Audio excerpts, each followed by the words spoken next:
उत्तम आई की क्लासेस में आपका स्वागत है। चलिए दोस्तों, आज बात करते हैं exercise 1B question number 8। Question number 8 क्या कहता है? 18 117 का HCF इसके इक्वल है तो m की वैल्यू ज्ञात कीजिए और 18 17 का LCM ज्ञात कीजिए। ठीक है, क्वेश्चन हमने थोड़ा सा अलग तरीके से नोट कर लिया, लेकिन उससे कोई फर्क नहीं पड़ता, एक ही बात है। ठीक है, चलिए इसको लगाते हैं।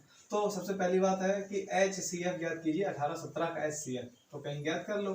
ठीक है, तो 18 अब 18 निम्मा 117 होते हैं तो डायरेक्ट भी आ सकता है। ठीक है, HCF 9 आएगा, तो HCF आपने किया इन दोनों का तो 9 आया, तो इसका HCF 9 इक्वल टू जैसा सवाल लिखा था वैसा सवाल नोट कर लिया 117। ठीक है ना, अब क्या करेंगे? संख्याओं को एक तरफ कर लेंगे, संख्याओं को एक तरफ कर लेंगे। संख्याओं को एक तरफ करेंगे तो क्या आएगा? तो ये 9 प्लस 117 इक्वल टू 18m। ठीक है, इन दोनों को आप जोड़ेंगे तो कितना आएगा? 9 और 7 कितना होता है? 7 7 दूनी 14 15 16। ठीक है, और यहाँ कितना आएगा? ठीक है, और 18 का भाग हो जाएगा इक्वल टू m। ठीक है ना, अब इसको आप काट दीजिए। ठीक है, तो इसको आप काट दीजिए। ठीक है, 18 7 126, m की वैल्यू कितनी आई? 7। m की वैल्यू आपको पता चल गई। अब आप क्या करेंगे? अब आपको दूसरा सवाल दिया गया कि 18 और 117 का LCM ज्ञात कीजिए। 18 117 का LCM कैसे पता करेंगे? तो डायरेक्ट भी आप पता कर सकते हैं, ऐसी बात नहीं है कि आप डायरेक्ट पता कर सकें। 18 और 117 का LCM निकालेंगे, क्या निकाल नहीं सकते? बिल्कुल निकाल सकते हैं, लेकिन आपके पास एक फॉर्मूला है, आप चाहें तो उसका यूज कर लो, चाहें तो डायरेक्ट निकाल लो, कोई उससे दिक्कत नहीं है। आप 18 17 का LCM डायरेक्ट निकाल सकते हैं वैसे करके, लेकिन आप फॉर्मूला का यूज करेंगे तो ज़्यादा अच्छा रहेगा। तो LCM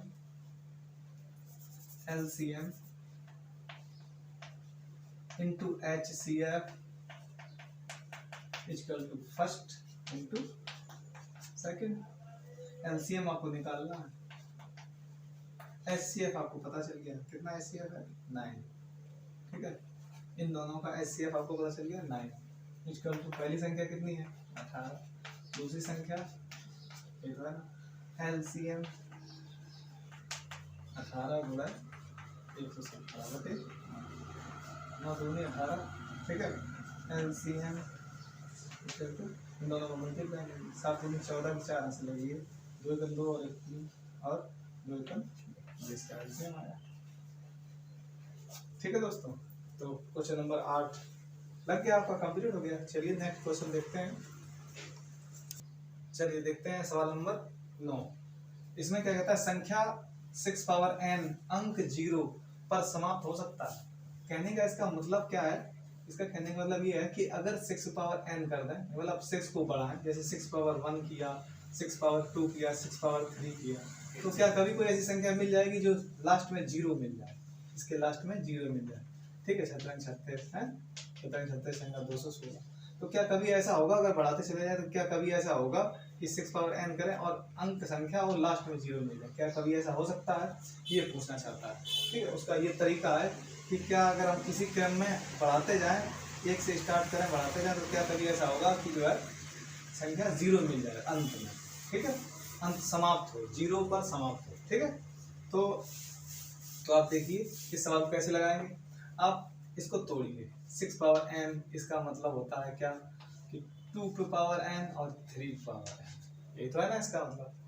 और 2 पावर n 3 पावर n, और इसको और दूसरे तरीके से लिखना चाहे तो आप देख सकते हैं 2 इंटू 3 होल पावर n। ठीक है, अब चूंकि इसके अंदर क्या नहीं है? 5 नहीं है। ठीक है, क्या नहीं है? 5 नहीं है। अच्छा, एक आपने देखा वर्ग करो चाहे घन करो कि अगर बिंदी लास्ट में है, जैसे 10 है, 10 का अगर आप स्क्वायर करेंगे तो 100 आएगा, मतलब लास्ट में बिंदी प्राप्त होगी। 20 का करेंगे तो 400 आएगा। ठीक है, लास्ट में बिंदी प्राप्त होगी। अगर बिंदी है तो बिंदी मिल रही है। बाकी अगर आप किसी 5 का करें तो 25 5 ही आएगा। बिंदी में बिंदी आती है और 5 में 5 आता है, ये कन्फर्म है। अगर आप किसी का स्क्वायर करें, पावर 5 करें, पावर कितनी बढ़ाते जाएं, अगर यहाँ बिंदी है, यहाँ 0 है, तो जो आपका घन क्यूब कुछ भी पावर हो लास्ट में वही अंक आएगा। और 5 में भी ऐसे रूल है कि अगर आप 5 का स्क्वायर करें, घात बढ़ाते जाएं, लेकिन लास्ट का अंक नहीं बदलेगा, वो 5 ही रहेगा। बाकी सबका अलग अलग मेथड है। 2 का किसी दिन उसको भी बताएंगे। लेकिन अभी उसने पूछा कि 0 पे समाप्त हो सकता है। ये 0 पे इसलिए समाप्त नहीं हो सकता है क्योंकि इसमें लास्ट में 0 नहीं है। 0 प्राप्त करने के लिए उसके अंदर 0 होना चाहिए, ठीक है। तो 0 तभी होगा जब या तो इसके अंदर 5 और हो या फिर चलिए देखते हैं। तो ये क्या हो रहा है इसमें कि इसमें 5 अंक नहीं है, यानी कि कुल मिला के बात ये है कि अगर आपको 0 पे समाप्त करनी है, किसी भी पावर हो तो उसके लास्ट में पावर होनी चाहिए। तो यानी कि या तो यहाँ होता 60, तो इसमें हाँ अंत में 0 होता क्योंकि यहाँ 0 है। अगर 60 ना होता, ठीक है, तो ठीक है, अगर 0 चाहिए कुल मिला के, ठीक है। तो 2 इंटू 3 पावर n, ठीक है। तो 2 इंटू 3 पावर n, ये भी सब 6 पावर n है, ठीक है। तो क्या करेंगे, ये 6 पावर n, ठीक है। तो यहाँ क्या करेंगे, यहाँ क्या है, यहाँ लिखना आप चूंकि दी हुई संख्या में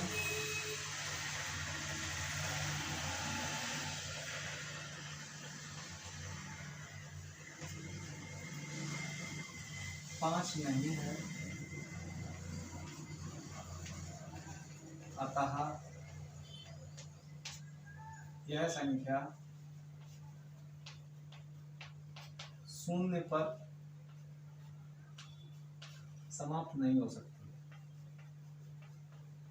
समाप्त नहीं हो सकती, ठीक है।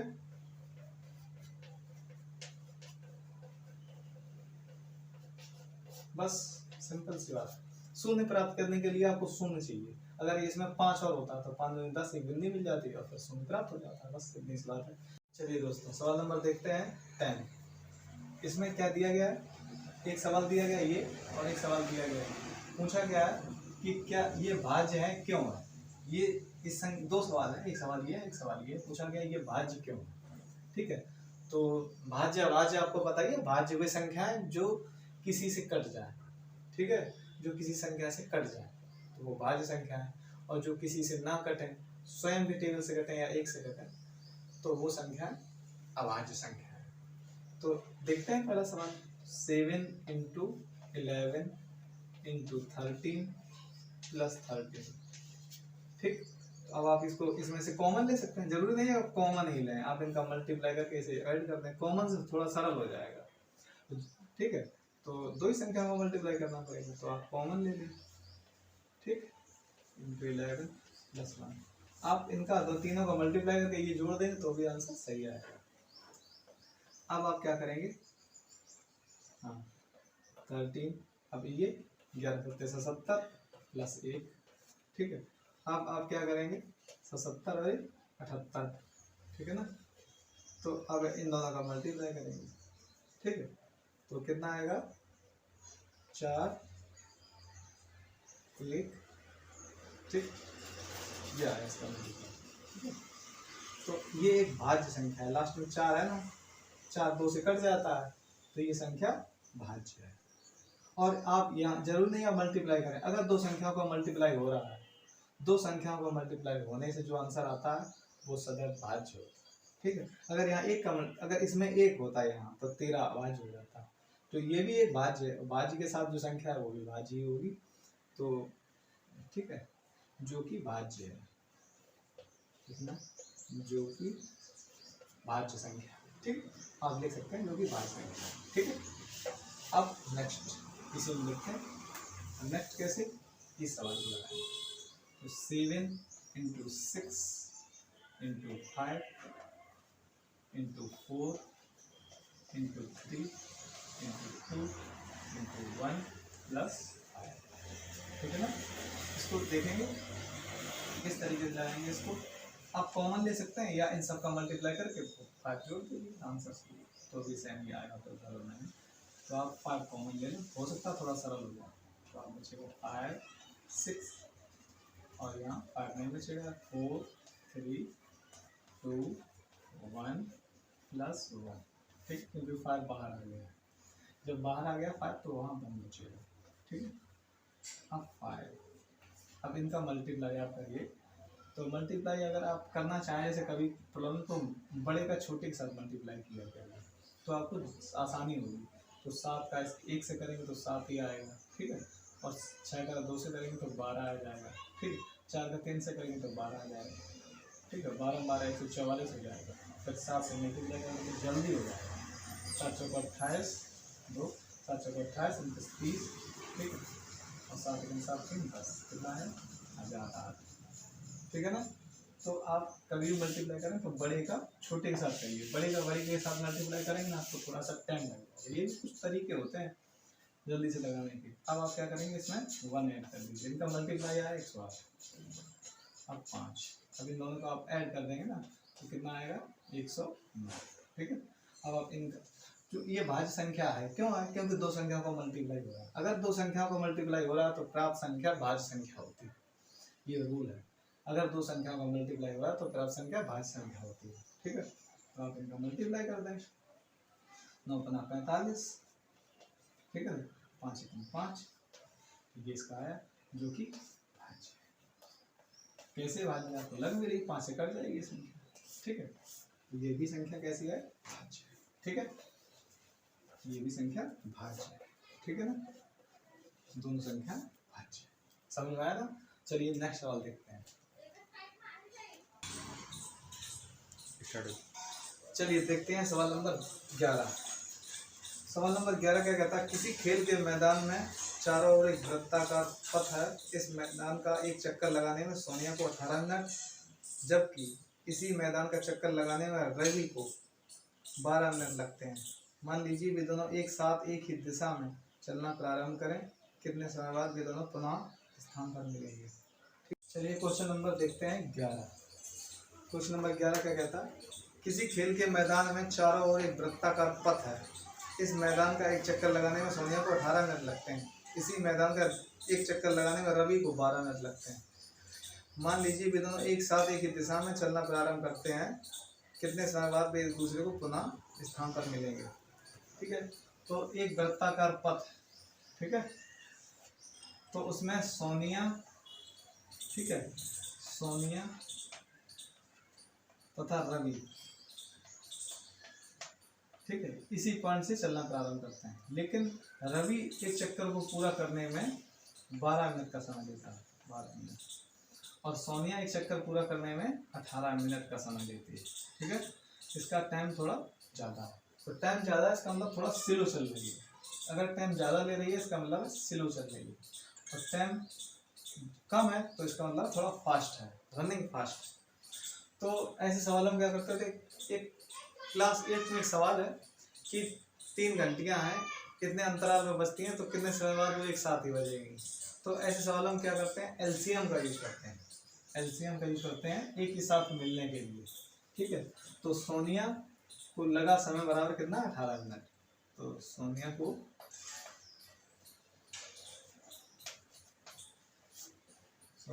लगा समय बराबर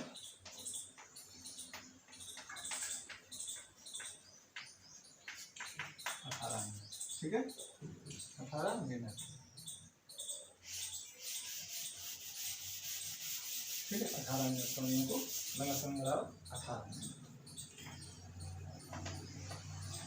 और रवि को लगा समय बराबर 12 मिनट। इन दोनों का आप एलसीएम कर दीजिए तो एक साथ में मिलेंगे, ठीक है। तो इनका एलसीएम कितना आएगा, तो t इक्वल टू किस समय वो एक साथ मिलेंगे, 18 का और 12 का एलसीएम, 12 का एलसीएम। तो एलसीएम आप करेंगे, एलसीएम करना तो पता ही है ना किस तरीके से करते हो, एलसीएम कर लो आप, ठीक है। 12 18, ठीक है, 2 6 2 9, ठीक है, 2 3 9 3 एकम 3 3, ठीक है, 9 4 9 4 36। तो एलसीएम आया 36 मिनट बाद वो एक दूसरे को एक साथ मिलेंगे, ठीक है। कितना टाइम आया, 36, यानी कि 36 मिनट बाद वो एक दूसरे को मिलेंगे। तो सवाल जब दो लोग एक ही दिशा में दौड़ रहे हों, उनका टाइम अलग अलग दिया जाए, वो कितने समय बाद एक दूसरे को मिलेंगे, ठीक है। तो यह घंटियों का सवाल और था कि अगर 3 घंटियां हैं वो 10-10 मिनट के अंतराल में बजती हैं तो कितने समय बाद वो एक साथ बजेंगे, ठीक है।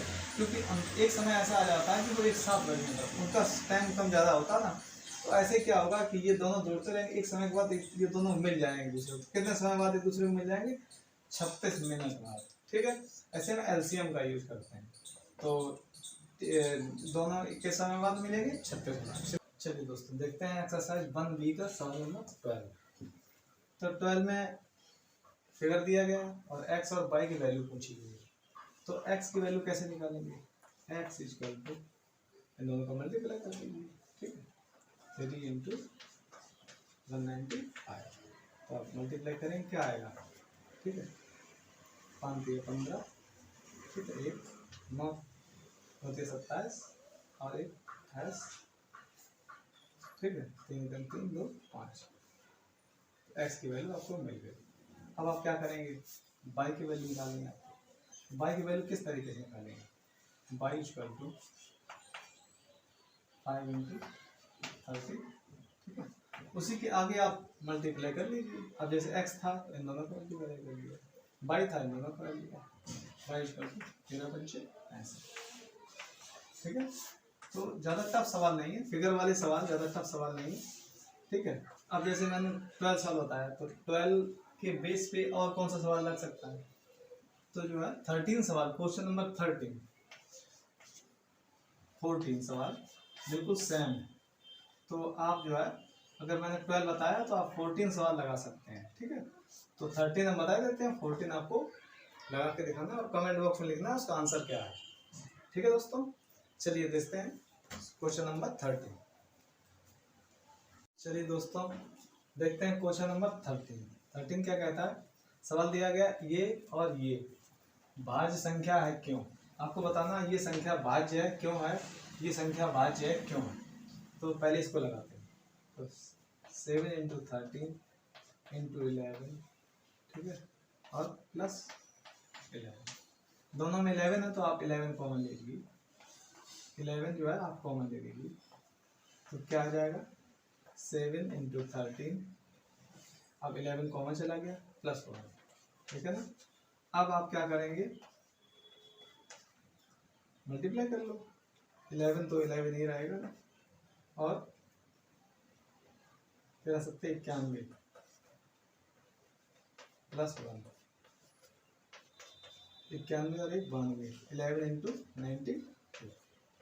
अब 92 में 11 का मतलब 11 दूनी 22, ठीक है, 2 11 में 99, 99 और 2 99 और 101, ठीक है, तो आपका मल्टीप्लाई। तो ये संख्या भाज्य है क्योंकि लास्ट में 2 और 2 है तो भाज्य संख्या है। ठीक है, लास्ट संख्या बता देती है कि वो संख्या भाज्य है या अभाज्य। अगला सवाल इसी में, इसका नेक्स्ट पार्ट देखते हैं। 7 into 6 into 5 into 4 into 3 into 2 into 1, ठीक है, प्लस 3।